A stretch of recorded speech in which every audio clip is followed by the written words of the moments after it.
Welcome to Director Pepper Social Club on the Daily Parks and Rec Show, where parks and recreation leaders share ideas, experiences, and leadership insights. Today, we're bringing you an inspiring conversation filled with lessons, strategies, and stories that make a difference. Every Friday, 12 p.m. Eastern Standard Time, where leaders connect and grow. In this episode, host Jonathan Papa J. Skinner and Sven Leff share leadership lessons, career experiences, and insights on building stronger, more connected parks and recreation communities. Hey, good morning, everyone. It's Jonathan Papa J. Skinner, the host of the Director Pepper Social Club. Really quick intro on what this show is about and where it came from. So, Carlo, could you put up that picture, the one with Kevin and Jonathan and Brian and myself? So, why he's bringing that up? The Dr. Pepper Social Club.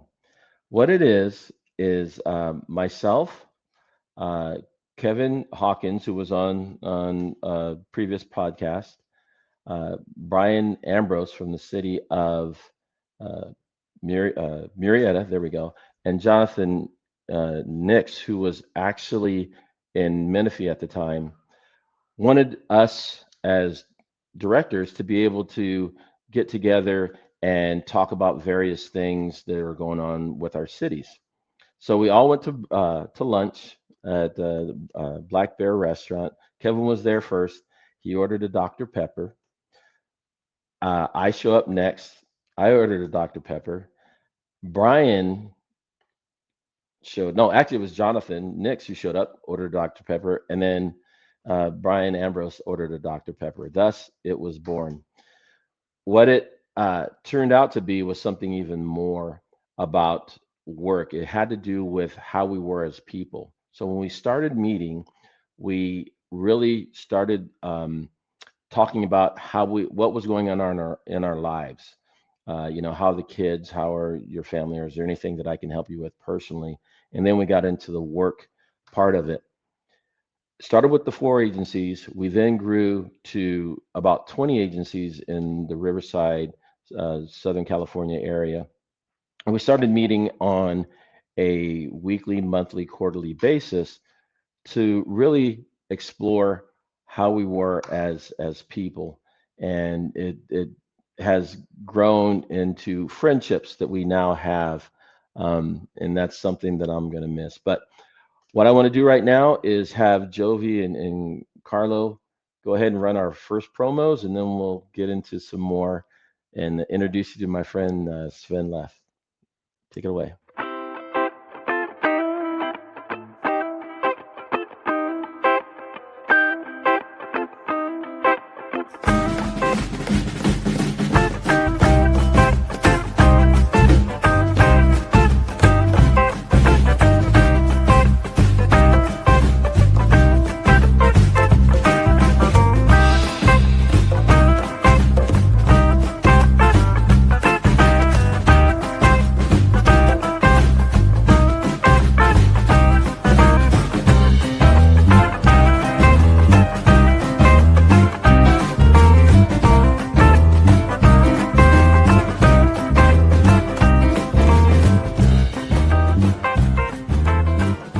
It's not just water. It's responsibility.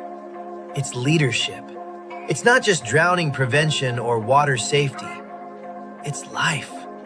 And every day, aquatics professionals make decisions that save lives. Because aquatics is more than swim lessons. It's community. It's creativity. It's impact. For over 30 years, aquatics hasn't just been my profession. It's been my life. I've seen the challenges, the pressure, the grind, but I've also seen the power of great leadership and what happens when communities come together. This is where education meets entertainment, where real conversations happen, where aquatics professionals come together to learn, lead, and grow. Because aquatics should bring people together. This is Aquatics Life, streaming on DPRS Media Network.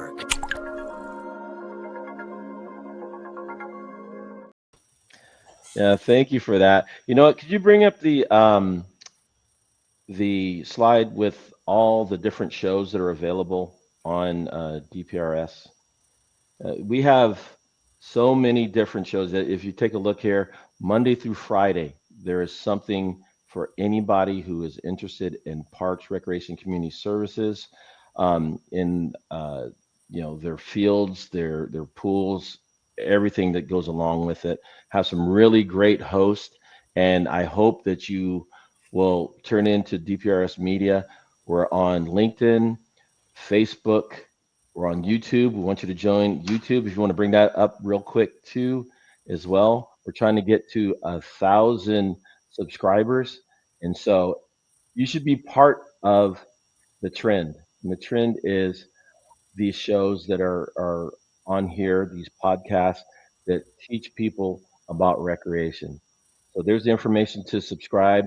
Once you get on, you'll see each of us will have a channel. You can go ahead and watch our shows, and hopefully you'll enjoy it as much as we like putting them out for you. So um, back to our show right now. So I talked about the Dr. Pepper Club. As you guys know, this is my last day working for the city of Lake Elsinore. Last weekend, my wife threw a retirement party, and one of the key people now in the Dr. Pepper Social Club is Kyla Brown. She's the director of Riverside County Parks and Recreation, and this is what she gave me, which is this really cool shirt that says, "Trust me, I'm a doctor, Dr. Pepper." So, in honor of this show, I wore my shirt today. I'm pretty excited about that. Speaking about excitement and the party that I had, I was very fortunate to have about 40 people come from literally across the country. One of them is right across the screen from me. This is Sven Leff, who is the general manager of Truckee Donner Rec and Park District. How you doing this morning, Sven? I'm fabulous, Mr. Skinner. Congratulations on your retirement. Good morning, man. Well, good morning. Good morning to you as well. You know, Sven said some nice things. You know, everybody's like, "Oh, blah blah blah, whatever," and then Sven's like, "Hey, you know what? Everybody's talking about this other stuff. I'm excited about the next journey. What is your next journey?" That really got me going because this is part of my next journey. You know, the being able to be with Craig and the rest of the podcasters. So as my dad used to say, I failed retirement already. I'm not even retired yet, and I've already failed retirement. So You will um, never be able to sit still. You won't totally retire. You're just leaving one chapter. exactly. So we're going to get into one of those chapters towards the end when we start talking about NRPA, because Sven and I will be presenting there. Now, as we go through the show, if you have questions, because it's live, if you have questions, you can go ahead and type them in, and then Carlo and Jovi will actually put them up, and then Sven and I can go ahead and answer the questions as long as they're not too risque, because I just got this job and I don't want to get fired from it. So Sven, how I usually start off with my guest is I'm really big into, excuse me, Marvel and DC. And you know, whenever they talk about the superhero, they talk about their origin story. So why don't you let the watchers know Sven's origin story from the very beginning to how you got to be where you're at right now. All right. Well, so I'm a native of the South Bay. I was born in San Jose, California. And when I was a kid, sports and day camps and stuff were a part of my active life. And I remember going to a resident camp in the Santa Cruz Mountains, and there was this one summer camp counselor that everybody loved. And it's like, wow, this guy's an ideal, yada, yada. And played soccer, played baseball, got into volleyball at the beaches in Santa Cruz, enjoyed all this. And I remember thinking that I wanted to do youth work, but more on the correction side. I was really on the criminal justice bent. And I met at a conference, a youth conference. I met a speaker, happened to stumble upon him in backstage, and he was kind of like a social worker. And he said, I said, this sounds really cool. This is what I want to do, this youth work diversion. And he said, it's great that you want to do that, but it's really disheartening. You got to really be careful what you do. So I go into college. I'm pursuing community service. I'm sorry, criminal justice. I started down at Cal Poly in San Luis Obispo. They didn't have a criminal justice degree. Transferred to a school in Minnesota, St. Cloud State, where I had friends from my childhood, and they had a criminal justice program. And I was dabbling in after school work with the Boys and Girls Club. I was dabbling in summer camps with St. Cloud Parks and Recreation, just, working with kids, basketball and the recreational volleyball and the campus rec, etc. And I went and I took a tour of a juvenile corrections facility in rural Minnesota. And I realized that keynote speaker the social worker had been right. These kids were so hardened. And even though they might be 16 or 17 years old, that it's like, I really feel that the recreation work I'm doing in after school as a professional role model was probably going to be more effective rather than being in the courts and in the criminal justice stuff. So I switched my major of criminal justice to a minor, pursued recreation, and quickly jumped into just all-purpose parks and rec. And yes, it started in camps, it started in athletics. And as things sort of evolved, my college internship was lucky enough through Vail. I mean, this was 1,000 years ago before. I think my interview was over the telephone, and there were squirrels running the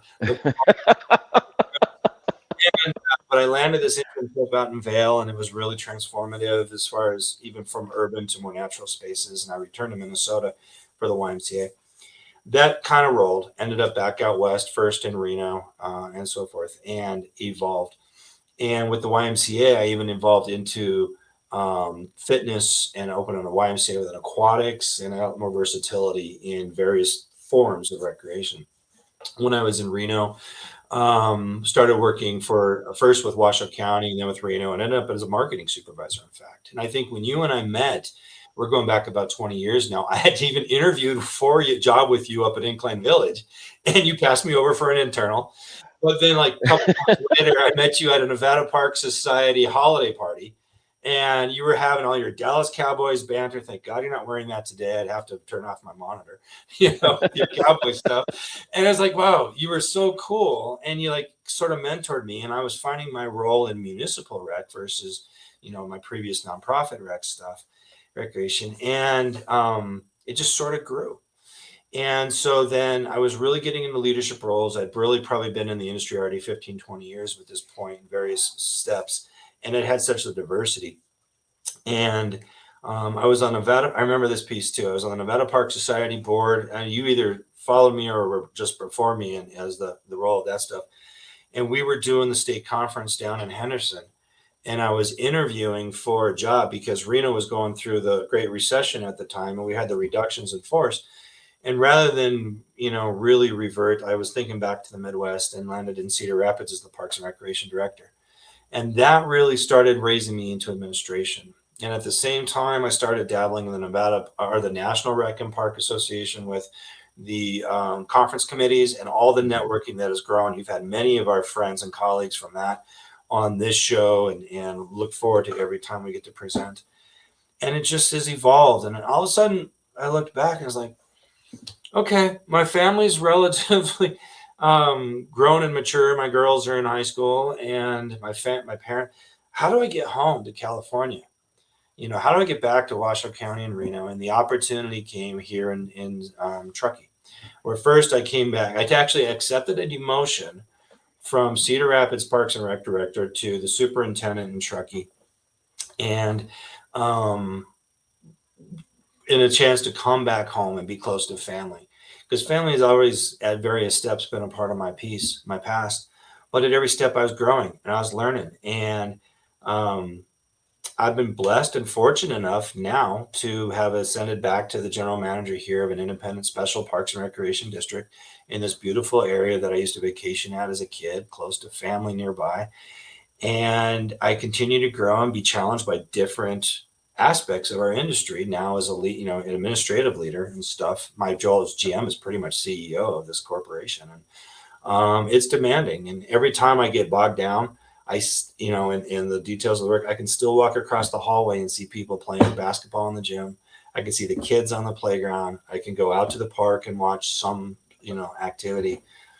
and I'm just enriched every day. So I've been blessed. And my first paycheck in Parks and Rec was more than 35 years ago.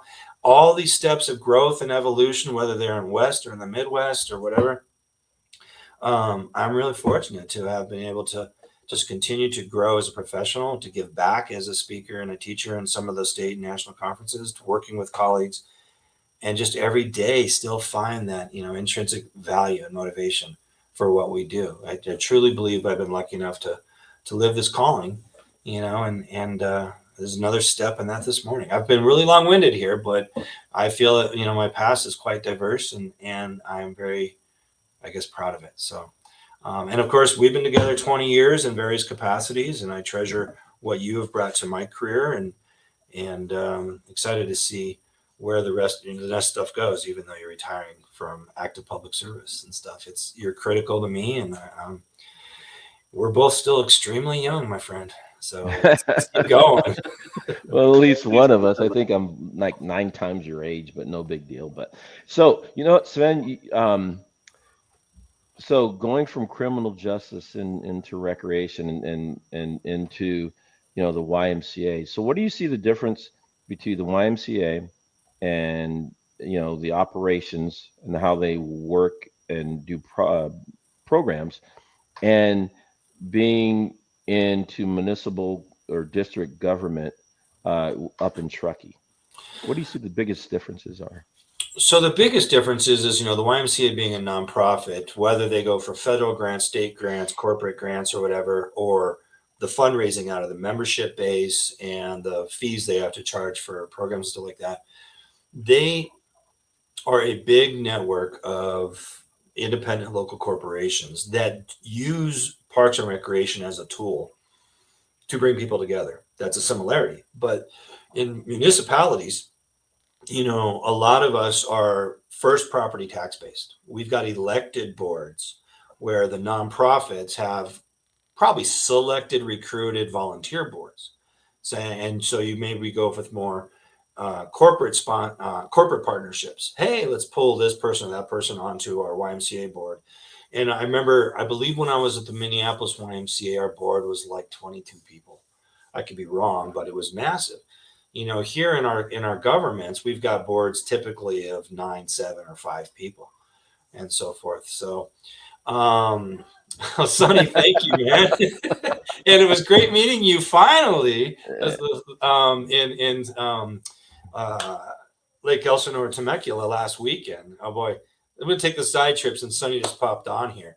If Jonathan, if you haven't introduced Sonny to your audience before, you guys go way back to time in Reno when I also was working with you, but you guys were living with kids in the same schools, and you did the coaching against each other, then with each other. And your friendship with Sonny has just been hanging around me for 2 decades.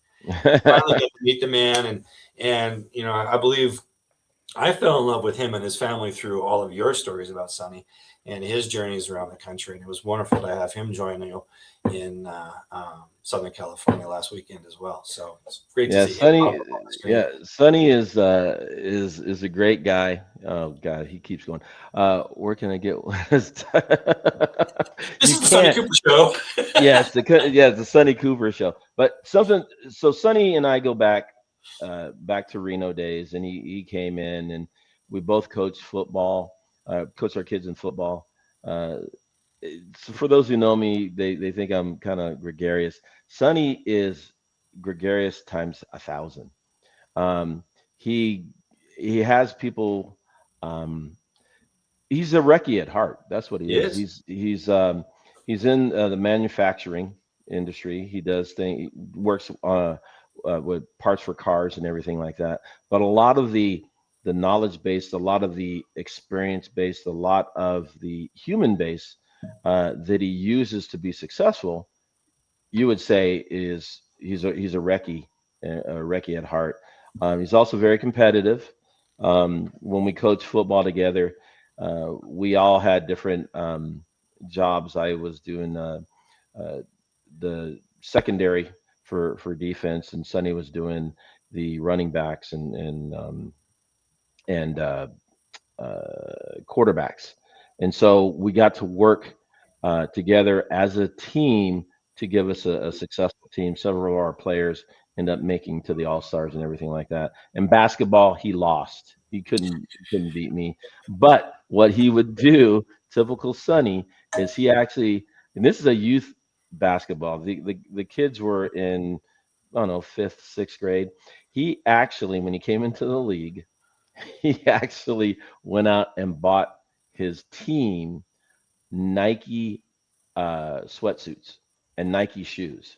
So when they came in, it was like, what was the analogy I gave? Dodgeball. When they came in, they were doing the dance. Yeah.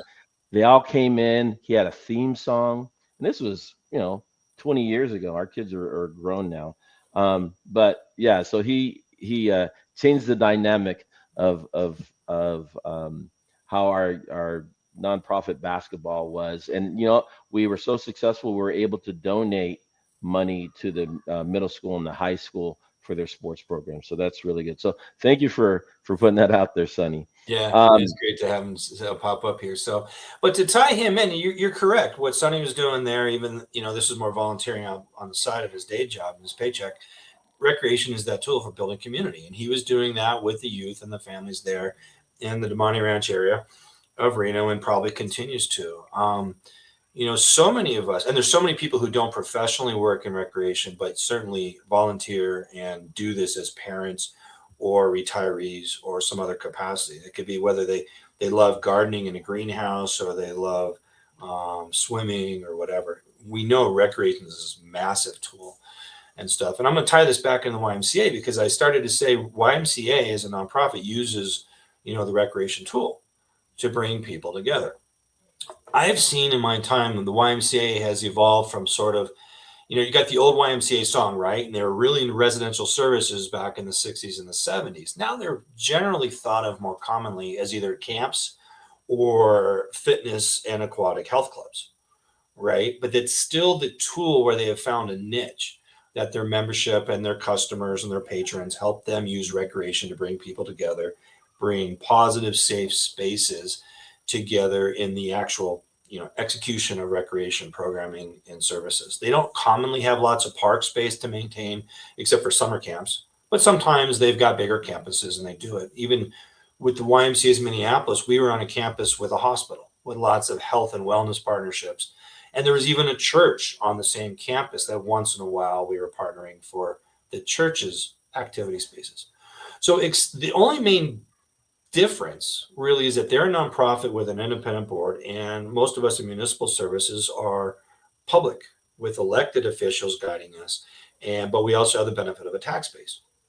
We know that our tax revenues vary from agencies. Some may be as high as 60 or 70% tax funded, and some very low, 40, 30. And then you got to just make the business model, all the math come together so that you can keep people employed, you can keep the lights on, you can maintain your physical assets, parks, etc. The YMCA's do that. Even the Boys and Girls Club, very similar, but they're more in the youth after school, before school sort of niche. And I understand they've got a lot of federal grants too, like nonprofits, and they have to do just as much corporate partnerships and fundraising as well.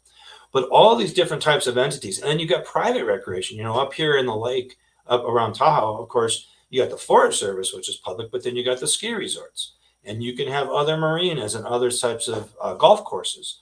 This is private recreation, but it's still different funding forms, but it's all recreation.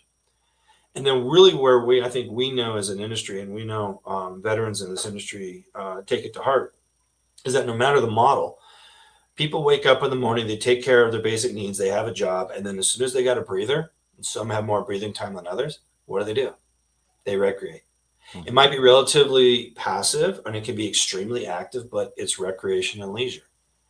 And there's where I think we value how the free time can be used to keep people connected, to make memories, to laugh. Somebody said, this might even be you, I don't remember, but I don't get paid in paycheck, I get paid in smiles. And I thought that was cool, because that really does epitomize what we do as an industry. And it's really the uplifting piece that we have. So you could take a person like Sonny, he's got his day job, but then he goes and he recreates and he leads in recreation as a coach. There's so many other aspects. You do the coaching, you love to fish, you inspire other people to go fishing and golfing, even the Top Golf stuff. you know. Yeah. Even being a fan of professional sports, World Cup just started yesterday. I'm dying to, every day I want to go watch the stuff now. Even in a form of entertainment, there's recreation there. I'd rather kick a soccer ball than watch a soccer game, but we bring people together, no matter the model. And I think it's inherent in what we do. And Yeah, what we do as humans. I mean, not just as a profession. well, for me, what my saying is that we work so others can play. You know, to have a well-rounded city, you can have law enforcement, which is what you need. You need fire, you need public works to do roads, but those roads have to go someplace. And typically they go to a park or to green space or to a trail. And the more that we can do to keep people interested and give them outlets to be successful in learning different kind of things, it's really uh, that's why I started, working in Parks and Recreation at 7.5 years old as a volunteer because Child I got labor. but I got to see very at a very young age of what recreation can do. You know, as you know, I'm leaving the city. I got to do my favorite event last Saturday, which is our Just for Kids fishing derby. Starting 11 and a half years ago, we would have around 35 to 100 kids participating. Last Saturday, we had over 200 kids came and participated. One of the sayings that we have that I got from Sergio Feinstein, that is with Angler Chronicles, and he's basically a professional angler, professional fisherman. He has a saying: get your kids a tackle box rather than an Xbox. Getting outside and experiencing, whether it's fishing or playing sports or walking in a park or playing catch with your parents or your friends, gives you an opportunity to connect with people. The problems with Xboxes and iPads and the rest of these, and I'm not saying that they're totally bad, but what I'm saying is there's other ways to expand your mind. I love the fact that we had kids out there. The little girl who won it, she goes fishing with her parents from time to time. She caught a 6-pound catfish, Hmm. brought it in herself, reeled it in herself, and she was able to take an award home that has made a memory. Yeah, I'm the guy who, in fact, one of the things I was telling Craig is I'm actually failing retirement because I'm starting another business where I'm going to be doing consulting and speaking and those kind of things that we're doing right now. The name of the company actually is Memory Makers Collective, because we create memories that people take and they create their own memories and they pass that along. So that's really really exciting. Um, so when you came down to to the Temecula area, um, we had a chance to talk about how things are going up in Truckee, and I know that you guys just finished your master plan, and so we got about 2 minutes, to talk about your master planning because we just finished ours. Tell me what the most difficult thing that you had to do with your master plan with your community and getting that information to put together a cohesive master plan. Well, I felt that the outreach was pretty well done, but we wanted to attempt a relatively aggressive timeline because we wanted to hit the next budget cycle. And first of all, working with some of the consulting groups, and then they had to work with a marketing team within their group to get it packaged, kind of constrained our timeline. So we were not satisfied with the amount of respondents that we attempted to get. But we know we tried every single channel. And as we've wrestled with that, and we tried those channels multiple times to draw attention to it. And um, as we wrestled with that, we kind of figured out that again, it goes back to even the simple survey. The people will speak up if they hate you or if they love you. And in the middle, if their needs are satisfied and they don't have any ideas, or they don't have any creativity to say, hey, I want more. It's like, it's just worth the energy and the brain power to complete the survey and tell you, like, hey, we're satisfied. In addition to the master plan, we followed that up off the recommendation, and we've done some bond polling of likely voters. Same sort of experience, tight timeline. They pretty much said, hey, we love you guys. You're doing a great job. We don't perceive a need for new resources to you because in our world, our needs are met, and we're just not that deeply engaged in what you do day to day. We love what you deliver.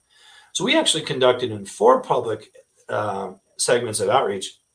We conducted lots of input and feedback, and generally speaking, I think I don't call it apathy, but because we're meeting people's needs and we're not creating drama, people are just cool. And maybe they're a little less engaged, appreciating that they have the opportunity, but not necessarily throwing a lot of energy into driving change. And I think in general, I would have loved to even record more of that in those studies, but the public did what the public did. And we still did benefit from tons of extra exposure and communication links.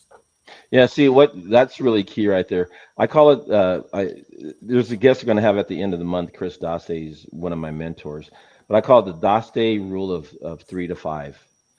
3 to 5% of the people hate you. They are very vocal, and they want more. If they get $1 million, they want 1,000,001, right? And we focus too much on those people.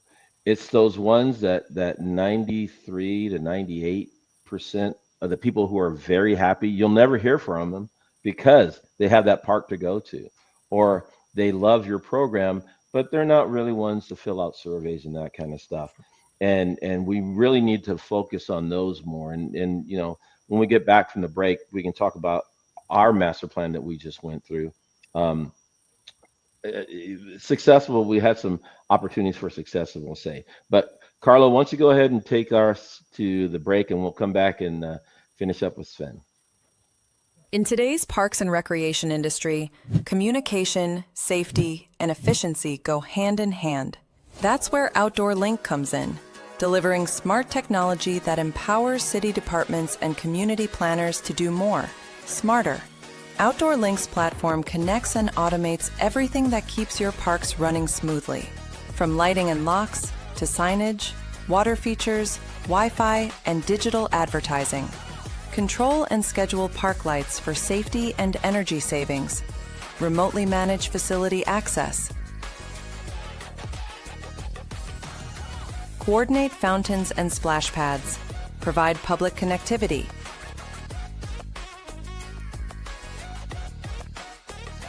All from one simple, unified platform, giving you real-time control, data, and cost efficiency. For parks and recreation agencies, that means safer spaces, smarter resource use, faster responses, and stronger community engagement. And behind every great park story is great infrastructure. That's why Outdoor Link proudly supports DPRS Media Company, helping the Daily Parks and Rec Show amplify the voices of professionals shaping our communities every day. Outdoor Link, smart, connected solutions for parks, recreation, and beyond. They say it's just rec. Just rec, where kids learn to try again. Just rec, where confidence begins. Where teamwork, effort, and fun matter more than trophies. It's not about perfection. It's about participation. It's not just rec. It's where kids learn to love the game and themselves. It's just rec until they learn teamwork for life. It's just rec, but it's everything to them.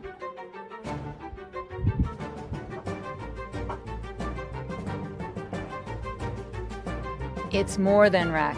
It's a movement. It's just rec until you realize it's shaping the next generation.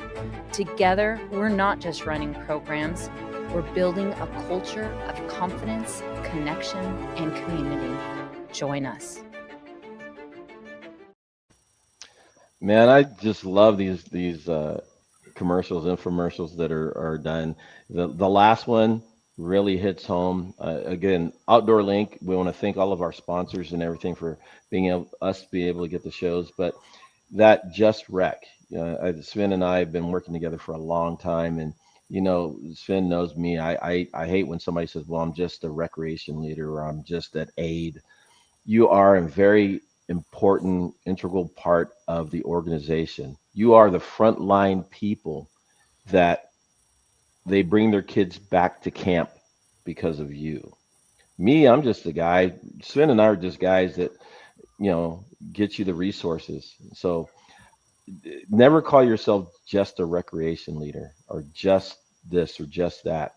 You are an integral part of the success of Parks and Recreation. So Oh, that frontline person who's in physical and communicative contact with another person, that is the critical person in the organization. exactly. So you know what? I was working with Carlo and I was talking to Carlo and Joey before. I actually uploaded some pictures because I'm retiring. So there's some pretty cool things that have happened over the last week or so. So we'll go through these pictures really quick. Carlo, put up the first one with myself and Kevin Hawkins. That one I talked about before. Um, Want to introduce you to the group. So the gentleman on the left, if you saw, a previous show before, that is the world famous Hawk, Kevin Hawkins, who we started talking about creating this Dr. Pepper Club, but it was, before it was named. The next person to him, that's Jonathan Nix, and Jonathan was with the city of Menifee at the time. He was a director there. The gentleman behind me, that is Brian Ambrose, and Brian is going to be a guest on the show. He's works for the city of Murrieta. He has a wealth of knowledge and talk about many hats. I'm surprised he has hair because he wears so many hats. Anything from your typical recreation to homeless and other things. And then of course Papa J, um, with my really cool salmon shirt. And those are actual Dr. Peppers. So yes, that's where the Dr. Pepper Club came from. Go ahead and do the next one that I sent. So yesterday, the staff threw me a surprise retirement party. The problem with it being a surprise retirement party is Bo Davis, who is the assistant director here in Lake Elsinore. He sent it out to the Dr. Pepper Club, and he thought he removed my name from it. But when I send out stuff, I usually send it a CC to myself so I can put it in the file so I can find things. And so I actually had the invitation, and I said, "Hey, Bo, I saw we're having lunch, but I got this other invitation." So he came in the office, and I showed him that he sent me the invitation as well. I did act surprised, so that was a good thing. Um, at the fishing derby, um, Bo and the team actually gave me this beautiful trophy, and they created this award called the Community Catch Award because it was at the fishing derby. That is a picture from the fishing derby that they actually put on the cake um, that we cut yesterday. So that was really great. Other departments came, and it was really really cool. The next one. So if you guys don't know, Papa J and my beautiful wife Janelle, and I have to mention her because I did not mention her when I was inducted to the Hall of Fame, so I have to talk about her as much as possible. We go to and get mani pedis every 6 weeks, and whenever we go to some place, um, I get my toenails done. I get the big toes done, and like we just went on a cruise, so I have the cruise line logo on, and we have a my nail lady. It's not hers, but she does hand painting, and so she painted the logo for the cruise ship, and then she put an anchor on the other one. I always show the team um, my toes, and so last night when we had a social afterwards after work, was showing somebody my toes. Six of the team automatically start taking off their shoes, and they had these little. No way. Yes, they'd use the cricket to create these. Um, Man. so it was pretty awesome. Go ahead and show the next one. I think they had a couple different designs on it. So Carla, you want to go to the next one? Um, I think I put another one in there. Dude, this is so fun. Good for you Oh, guys. that's all. Okay, so those are the ones I put up. Okay, thank you, Carla. So yeah, it was a hoot. I tell you, I have this amazing team. Um, the trophy was a huge surprise, and I have stuff posted on my LinkedIn, so definitely go to my LinkedIn so you can see some of the stuff that they've done. But I will, before we started today, Craig LeBlanc, the mastermind of DPRS, asked a question. I wrote it down here. It was, what are you not letting go with? And Sven and Craig and I were talking about not letting go. The one thing that it's hard for me to let go is this team.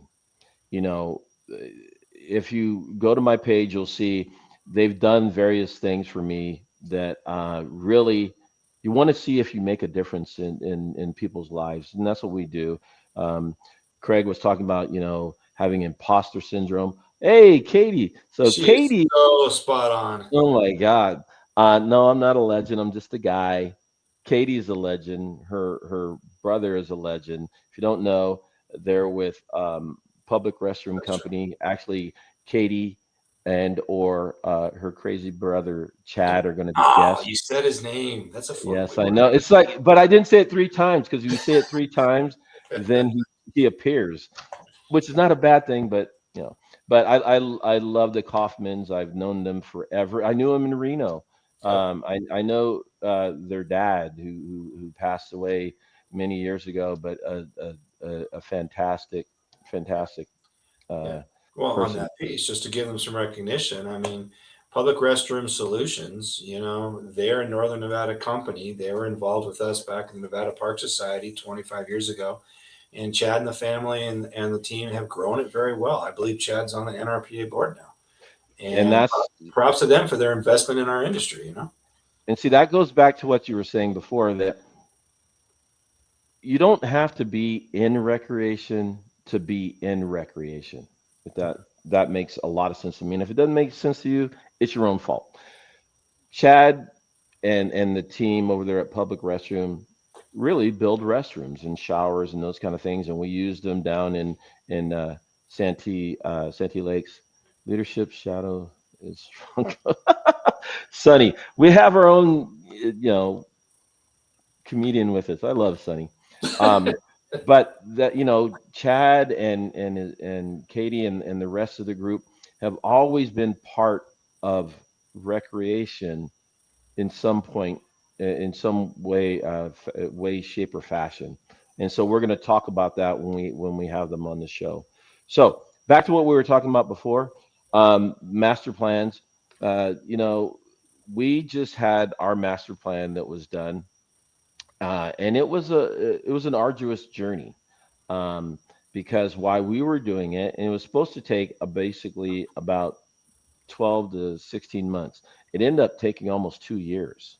And the challenge with that is we had a path we were going forward with, but we had different individuals who started with the city in replacement of some of the management team, and they brought up some really key things that we wanted to make. Excuse me, wanted to make sure that it was part of the master plan process. So we had to extend it out more. We actually did more outreach. The community outreach we did, I want to say, was pretty intense. We had a great marketing program. where we used our council to talk about the master plan. We had a great, basically, commercial that we did. And we did things in the schools as well. Our team took took it on themselves to go and have kids plan a park. And you remember this, Sven, when we used to have in Reno, where we used to have the community Exercise thing, yeah. exercise where they would go ahead and build a park. Well, they had kids in the elementary schools build these as part of the after school program that we incorporated into the master plan. It got approved at the beginning of January. They're now into the process of seeing how we're going to start to implement things. And I'm glad that, uh, Bo was here, and Ben Foster, who actually I put him in charge of it, because I want the team to get the accolades. I don't want anything really to come to me. So they have all that knowledge, and they're starting to run that knowledge and starting to do some inputs. The challenge is, cost.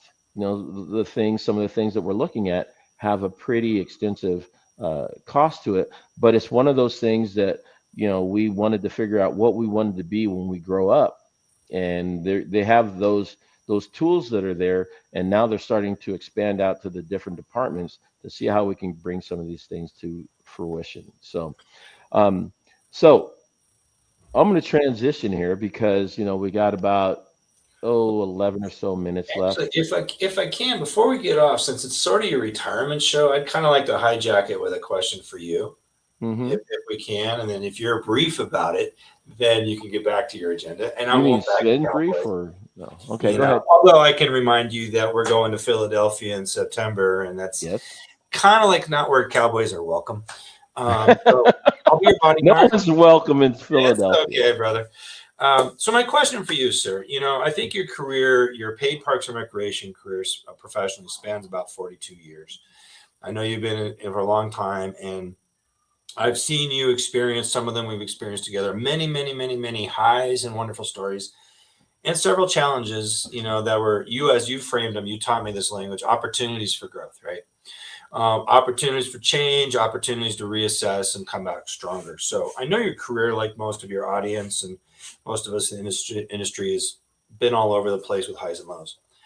But this is a leadership show, and you're leaving as a Parks and Recreation director. I'm curious if you can think of one of your, and maybe not the single most, but one of the most transformative experiences in your leadership that you went through, because maybe it was a hardship or maybe it was a celebration, but you really got something insightful that said, you know what, I'm a better leader now because I learned X and implemented that in my work. I'm wondering if you can think of one, one of those life lessons. I would say it was actually seeing something come to fruition that I believed in, but wasn't sure if I was able to do it. I always want to make sure that when I leave an organization, I leave it better than when I started, and hopefully that the next person to get that position is within the agency itself. Um, I've had some opportunities that unfortunately didn't go that way. They went another another direction. Um, but in a couple of different agencies, that training that we did and giving them the opportunities to be successful and to shine have worked to a benefit. They got either the position with us or they got the position someplace else. One of them is she was actually at the retirement yesterday. Alma Ramirez, who works for Eastern Municipal Water District, which we don't have anything to do with water. But when she came in as an intern, and then we were able to hire her as a management analyst, and we gave her opportunities to be at the forefront and to do projects that were cutting edge for the city here in Lake Elsinore. Um, in downtown, we have some of the streets don't have sidewalks, didn't have sidewalks, and we applied for an urban greening grant, a couple $1 million. I think it was like $1.2 million, and it was a very competitive bid process. We didn't get a lot of support in other areas, like in the community itself. It's something that we can't do, and that was something that really stuck with me because it's something that needed to be done. So it started with Audrey Brown, who left. She was a management analyst. She left for some other position, and Alma was hired. We changed the way that the application was presented.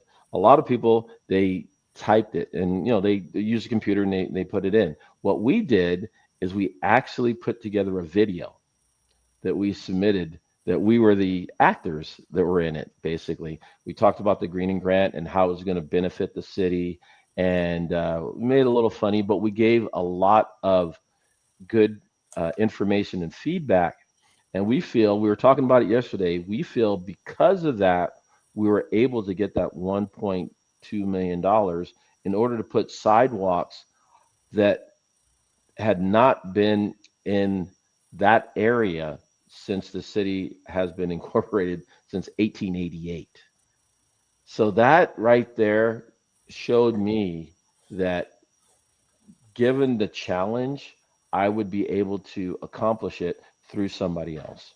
And so the city is going to be better off now that they have sidewalks that the kids can walk safely to school, and lights have gone in, and actually they built a parking lot right now where a new library is going to go. So that's one of the things that I feel that I really benefited from having that doubt to making it come to fruition.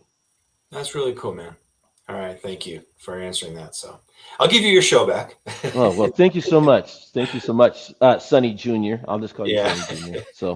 So anyway, with the last couple of minutes that we have, as Sven said, we're going to the city of brotherly love, Philadelphia. And as some of you know, Philadelphia has the Philadelphia Eagles, which is their football team. And I'm a Cowboys fan. We don't work very well together, except if your name is Brian Ambrose. Brian Ambrose is a huge Philadelphia Eagles fan, and we are really close friends. I still don't know how that happened, but it is.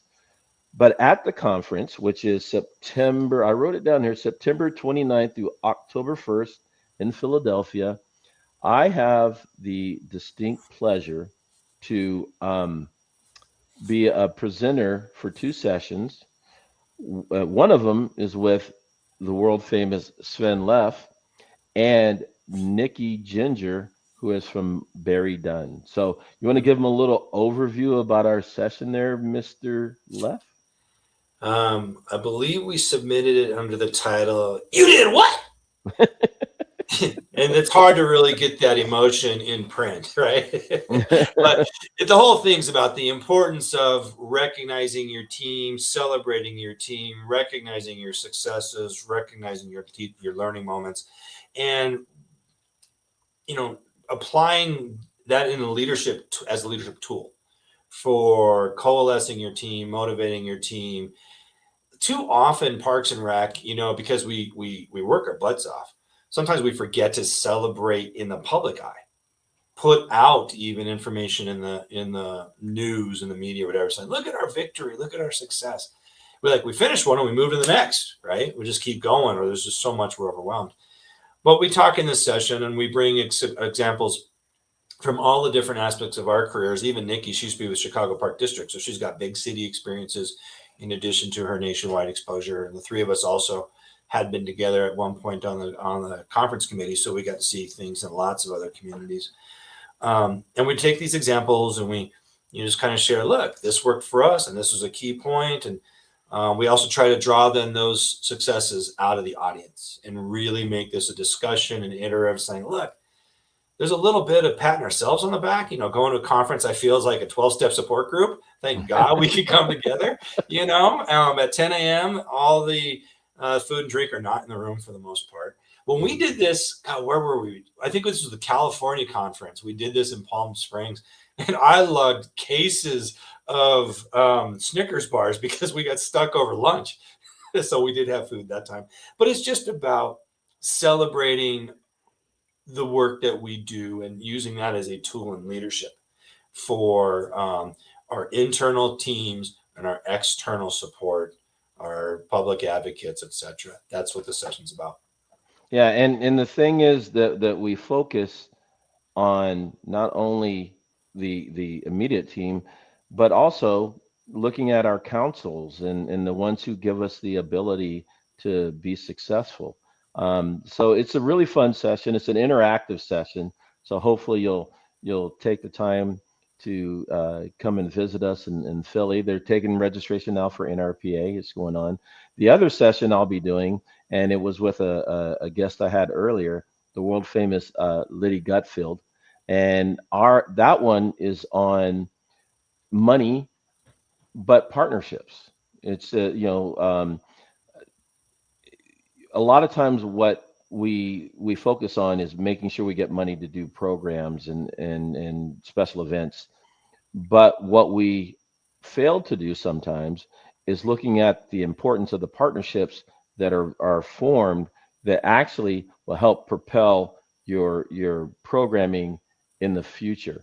And so our session is going to have similar, as Sven just mentioned, experiences that I've had, experiences that she has had, but also of those who are coming to the session to share that information.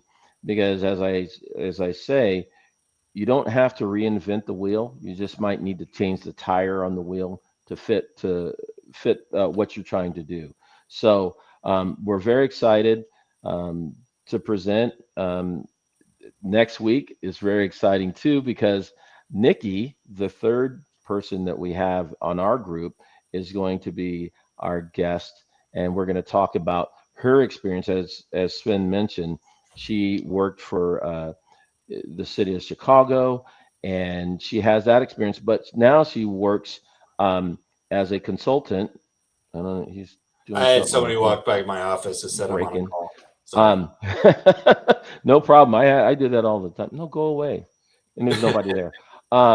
And so she works now for Barry Dunn, which is a consulting business, and they actually did our master plan. So we're going to talk a little bit about the master plan, talk about our sessions that are coming up, and just talk about life in general.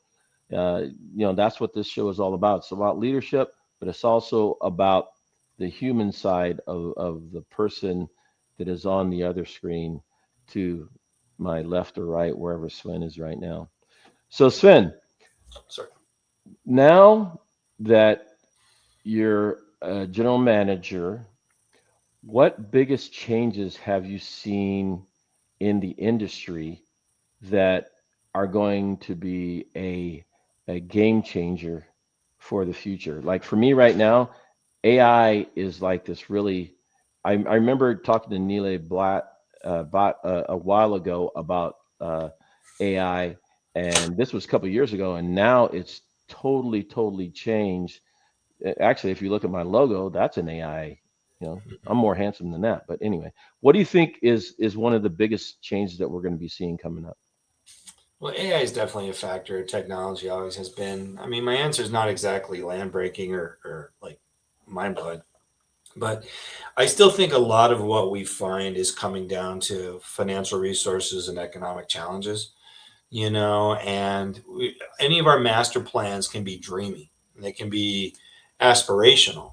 Hey, lots of great ideas, but getting it to cobble together, keeping up with great wages and great funding sources to continue to deliver will always remain a challenge.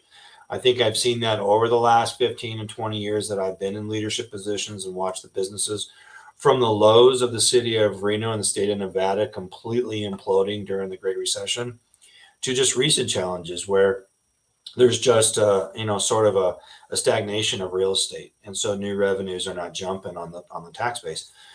But where I've maintained, and I think this applies, and if I could impart anything to the audience, it's that I've really come to view that recreation, because there's so much discretionary money, so much discretionary time that is what people put into their recreation choices, that we often operate recreation in a retail space.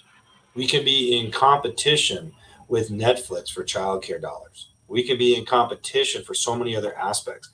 So if we are financially prudent and we are not wasteful and we take care of our services where we can treat them like a business, I think that helps us stretch resources.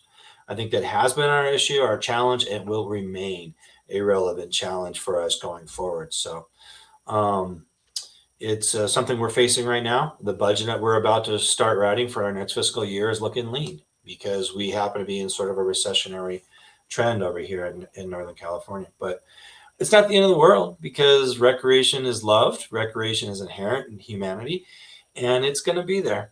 It just may mean we mow the lawn a little bit less often. So be it, So I think it's, for me, and maybe it's because I'm also biased as a leader, as an executive position now. There's the business side, and I think it will continue to drive. How do we price our services? How do we partner to defray costs and pull resources for mutual benefits? I think those are the keys. I think those are going to guide us long into the future and are probably very relevant immediately right now. And I think that's our playbook going forward. Oh, man. Well, Sven, listen, it has been an absolute hoot. We're going to have you on again. I'm looking forward to us. Actually, we have a meeting like right after this with half hour. Yeah. So thank you for your time. Everybody, thank you for viewing us, staying here and watching. We'll see you next week with Nikki. Coming up next is the world famous Aquaman, Wesley King, and the Aquatics Life. You guys have a great weekend. Next time I have a different background because I'll be retired. So congrats on your retirement, Mr. Skinner. Papa J. Take it away, Carlo. This episode is brought to you by SDSU's Sports MBA program. If you're passionate about sports and want to work in the women's sports industry, then this is the time to pay attention. SDSU's program is 12 months accelerated hands-on learning where students have actually gotten to work with teams like the San Diego Mojo, partnered with the Farmers Insurance Open, and visited headquarters like the Upper Deck or Callaway Golf.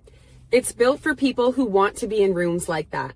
So if you're interested, deadlines are approaching. Learn more or apply with the links in the description. Technology isn't just changing devices, it's changing communities. It's changing how we connect, how we lead, and how we create experiences that bring people together. Because today's parks and recreation industry isn't only about fields, facilities, and programs.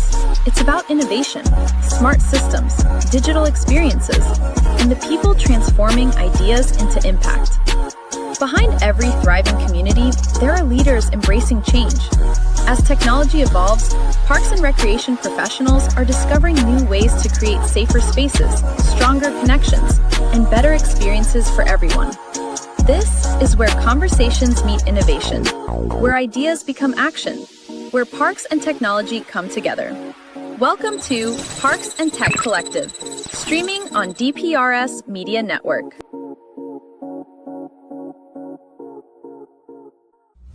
In the parks and recreation industry, attention is limited, but influence is everything. Every day, thousands of parks and recreation professionals make critical decisions. Decisions on infrastructure, programs, technology, and vendors. The question is your brand part of that conversation? DPRS Media Network was built to answer that question. We are a dedicated media ecosystem focused exclusively on the parks and recreation industry in the United States. Through a network of daily and weekly shows, we inform, connect, and influence this audience. Our distribution spans multiple platforms: LinkedIn, Facebook, YouTube, X, Instagram, plus email campaigns, newsletters, podcasts, and live event coverage. This is not a single-channel strategy. It is a multi-platform media engine. Today, our network reaches over 214,000 connections, including 51,000 on LinkedIn, 64,000 on Facebook, nearly 40,000 email subscribers, and thousands more across podcast and social platforms. While some audiences overlap, our true value is not just reach, it is relevance. We speak directly to parks and recreation directors, program managers, and industry leaders, an audience that is highly targeted and actively engaged. Through DPRS Media Network, your brand integrates seamlessly into this ecosystem. Through sponsored show segments, targeted advertisement placements, podcast features, and host-read promotions, even custom-branded content. Not as interruptions, but as part of the conversation. And we don't just operate online. We attend over 15 major parks and recreation conventions each year, reaching more than 24,000 professionals in person. Through live shows, interviews, and on-site media coverage, we position our partners at the center of the industry. Every piece of content we produce is amplified across our entire network. Multiple shows, multiple hosts, multiple platforms. Your message doesn't appear once, it multiplies. This is more than advertising. It is strategic positioning within a trusted media network built specifically for the parks and recreation industry. If your goal is to reach decision makers, build credibility, and stay top of mind, then it's time to partner with DPRS Media Network. Apply for partnership or sponsorship today. Let's position your brand where the industry is already paying attention.